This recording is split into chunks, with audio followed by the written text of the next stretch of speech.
Danny, thank you very much. Good luck, he says. It's not about luck.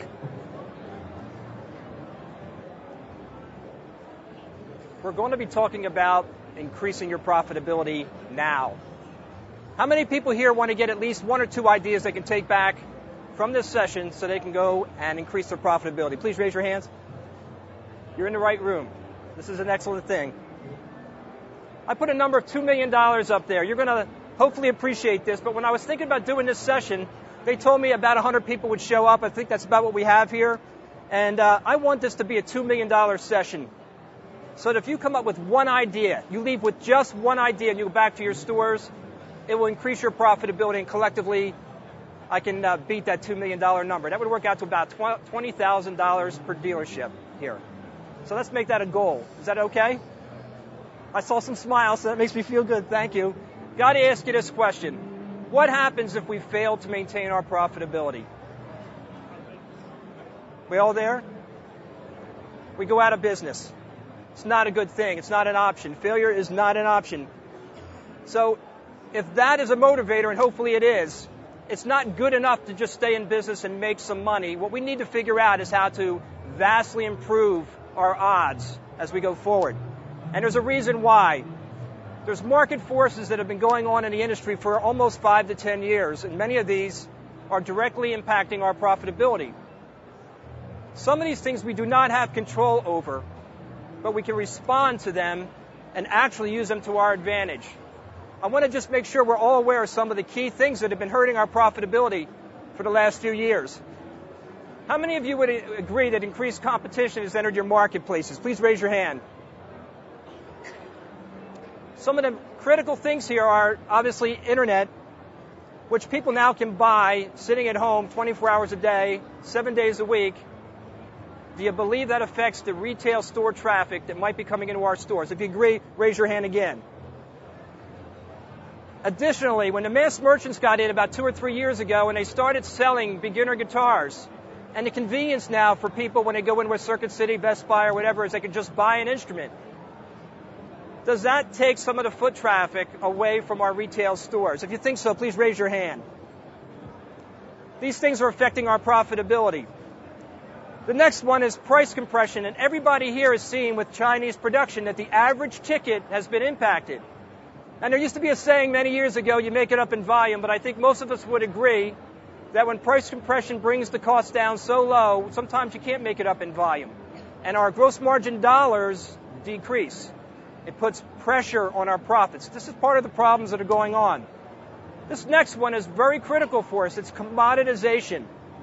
And what that means is that with the internet, all the products that we sell and the prices that we charge for our goods have all been flattened. And what we've seen is now there is no geographical protection any longer, and there's no real protection on pricing because they have done their research and they know their price before they walk in our doors. If you agree with that, would you raise your hand? Lastly is increased operating costs, and in the last 5 years, energy costs, freight costs, dimensional weight, payroll, you name it, our costs have not been going down. Would you agree it's a problem that increased operating costs and all these other things are putting massive pressure on our profits?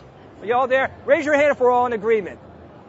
This is excellent. We're all together. Now I want to talk to you about when all these things happen, you can't control those things, but you can actually control how you want to respond to them. So we need a strategy. We only have 20 minutes today, so there's only one idea you need to take away. But this one here, this is pretty important. It's okay if those things happen if you have a strategy to make sure you can increase your profitability. And we're going to be looking at a process. It's a 3-step approach and a system of what I call KPI, which is key performance indicators. This is a new kind of way of looking at our businesses that will allow us to focus in on areas where we can then increase those profits in those specific areas in our overall profitability as a company. It sounds very simple, and many of you may have heard of it. You know, it's know what you want. The difference here is we're going to do a little exercise today, and we're going to actually see sometimes it may sound simple, but it's not.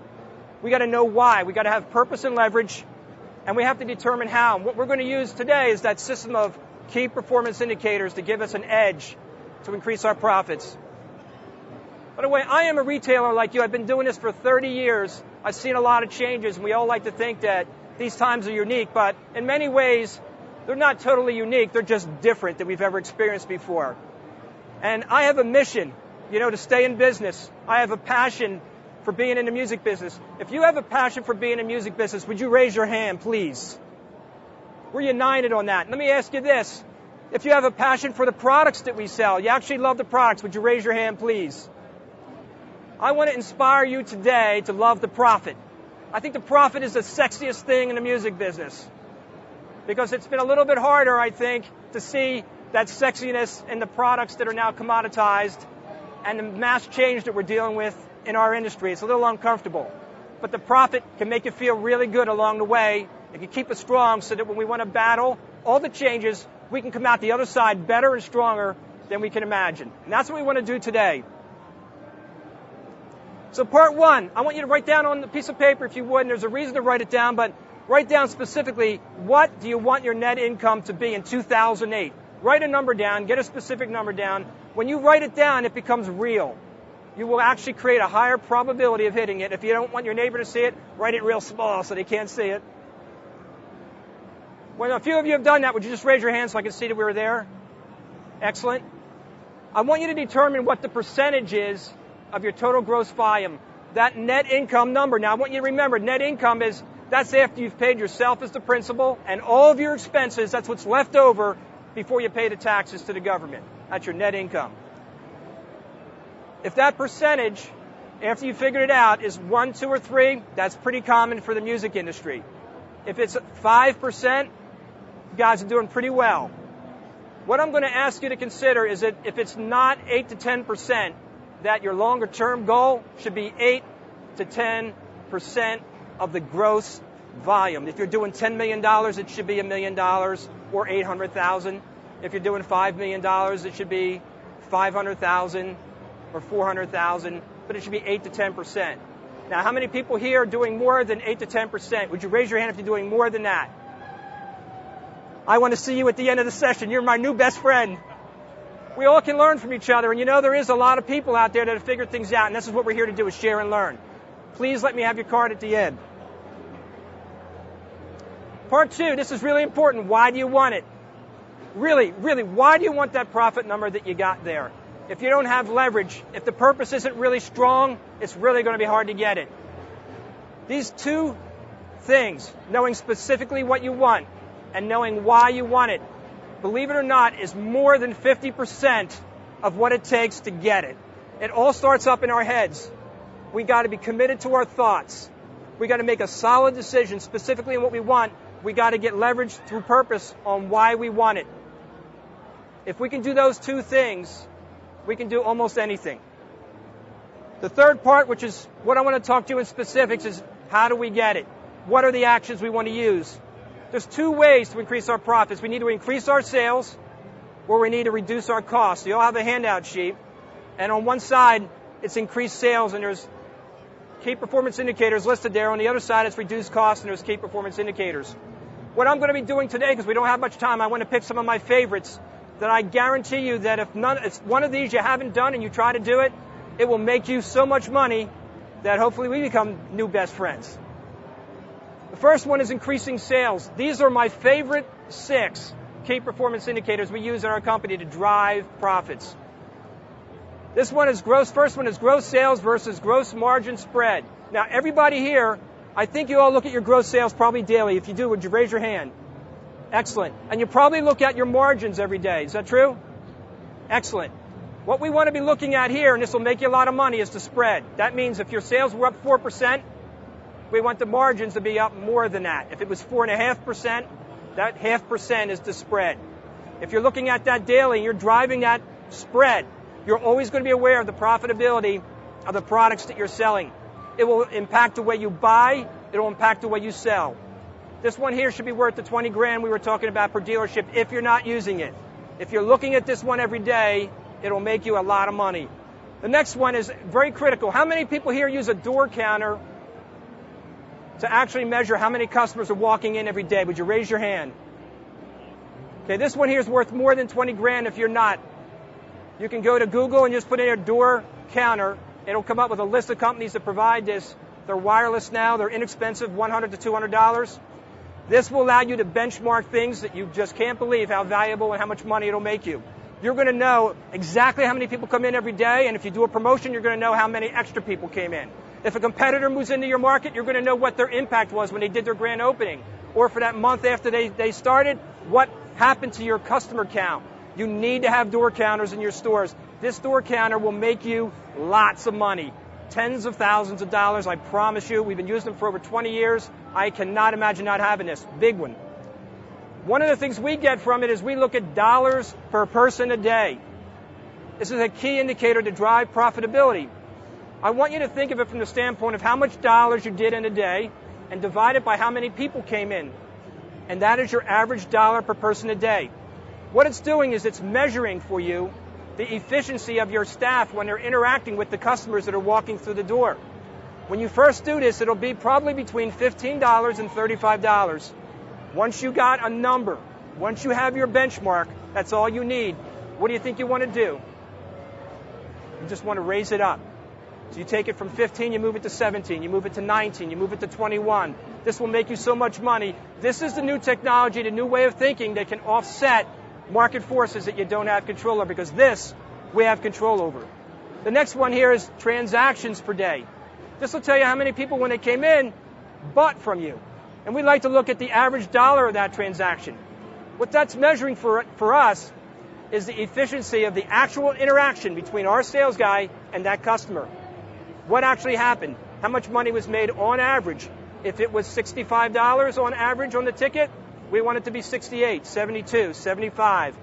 You'll be blown away at what you can do here. You will be able to drive the heck out of this number. This is probably critical for everyone, though.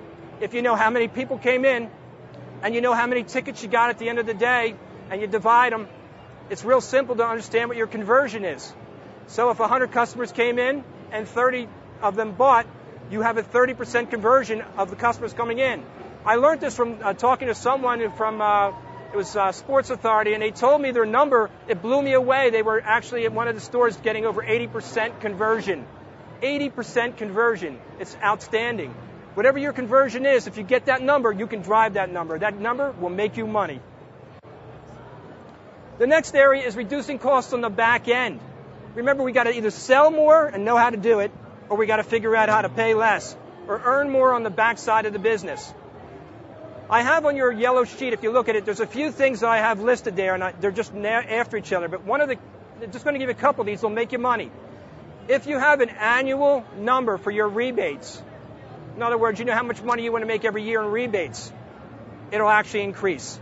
If you have a fast pay discount number, like I know for 2008 what my fast pay discount number is going to be, that I want to exceed, you'll actually probably hit it.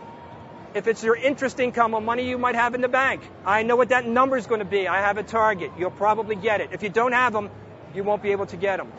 So I'm going to ask you to go back and take a look at that, because any one of those, if you pick a target, you'll probably do an amazing job at increasing your profits. Now here's one that we do every year. I learned this from Daddy's Junkie Music in Boston. The president of that company has a banking background, and he uses something called zero-based budgeting. We measure that as a percentage of expense to budget. And what we do is that every year, we go on the premise that we don't need every function. We go from the premise that it starts at zero, and we want to keep it as low cost as we can. We might have to rebid things, whatever we got to do.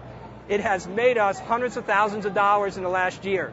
We actually have a hard target number for reducing expenses, and the finance department reports on that number on a monthly and quarterly basis to let us know how they're doing for reduction of expenses.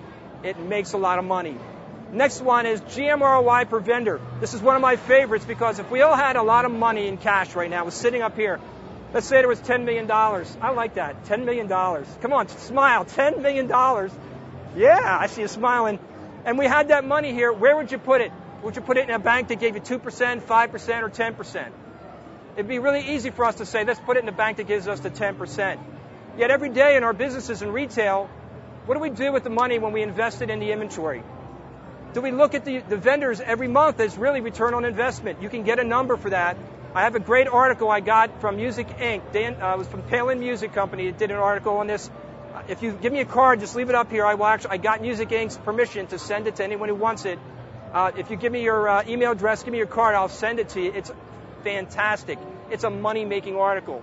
And it absolutely made a difference for Palin, and it'll make a difference for you. But every vendor, we know at the end of the month, if they're giving me a better ROI, when I budget my money, it goes to where I get my highest returns. If I'm getting a lower return, I try to move less money to them. The next one, and this one has made us a ton of money as it relates to the pressure on the inventory profits. I call it the balance on hand mix, but it's real simple. We break up all the inventory globally into two categories. One is large goods, one is small goods. When we look at those two categories, we try to maximize the balance between the two. It's really easy for us to know that the accessories are giving us a higher turn, would you agree? And are giving us a higher margin. And our large goods are giving us a lower return and are not turning as much. If you look at it from the standpoint of, let's say you had 70% in your large goods and 30% in your accessories, you moved 1% of your inventory so that it became 69% large goods, 31% accessories. You will impact your margins drastically. We have used this mix for over 10 years to increase profits on a monthly, yearly basis. And I can tell you that it will make you a ton of money. It's very simple. And it doesn't matter how you want to break the two up. You got a benchmark when you've decided this is large, this is small. Whatever it is, start shifting it to higher performing inventory in small increments so that you don't see it on the floor as much. You will make a lot of money. And by the way, profit is good. It's not a dirty word. Without it, we don't get to keep playing in this great industry, right? Profit is definitely good. So we want to work with the balance on hand. We want to see what we can do to shift those. This is a concept that we've been using for a while that you might have heard about and read about. It's kind of the new hot thing in the last couple of years, but you can actually take the key performance indicators, talk to your finance department or whoever, and put dashboards together. So we actually have dashboards for the sales department. We look at the finance department has a dashboard, and they report to me with a dashboard. Now, this is an example of what that might look like. This is a company dashboard. It's very simple. All the indicators that we're looking at on the right, it's just got plus signs and minus signs. We know what we want. This reports to me whether or not we're on target on that or we're not. If we're not, this thing then drills down to the next level. And if I need more info, I drill down to the next level. But I'm only focusing on the areas where I'm not getting my performance so that I can make sure I turn them around and keep my profits moving forward. How do you all feel about this? Does anyone have one idea yet that you might be able to take from this? You have in your worksheet area there, you have a place to actually circle or list a couple of key performance indicators you might try. If you just pick one of these, I am guaranteeing you it will make a huge difference in what you've got going on. Now, I'm actually just about done. Okay, 2 minutes, but I'm actually just about done. I just have an appeal to make to you. You know, when I look out and I talk to a few people before I got started, we all share something. We share an absolute love for being in the music industry, and you all raised your hands and you said that's true. Most of us share amazing love for the product. We've come, and many of us have been doing it a long time. We love the goods. It's like Christmas time. That's why I got into the business, right? If you love the profit, that's not a bad thing. That makes it possible for you to love the product and be in this great industry. So I am appealing to you. I'm appealing to you that we owe it to the industry to increase our profits. We owe it, to our customers to stay in business. They've made it possible for us to be here. We owe it to our employees. They come in every day and they think we're going to keep them employed.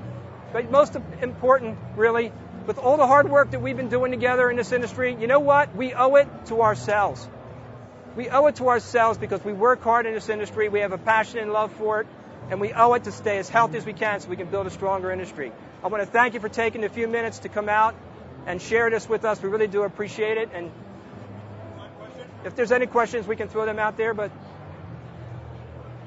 what time frames do you use to calculate your numbers? Like, for instance, for the gross sales versus gross profit spread. Like, is it over a course of a week, a month? Like, what are your benchmark time frames, I guess? On spread, it's a daily event for us. And if it starts moving off as we go month to date on it, everything stops and we have a conversation with typically the purchasing department and the sales department. We have time for one more question. Who's got a cop? Do you focus on gross margin dollars or percentages? Dollars. Dollars, right? We When you're talking about transactions per day and dollars per transaction, how do you figure rentals into that? Because that's not really a sale, or do you just not even consider them? I got to think about that because I actually do not do those. So I'm sure it can be done. If you give me your card, I'll figure it out and email you. I love this business, man. We're all in this together. Doesn't get any better than the music business. Please. How about one more, George? Sure. What's a good mix between your small goods and large goods? Whatever it is now, increase it in the other direction, but typically it would be like a 70-30 or a 68-32. That would be pretty good. Great, George. Thank you very much. Thank you, folks.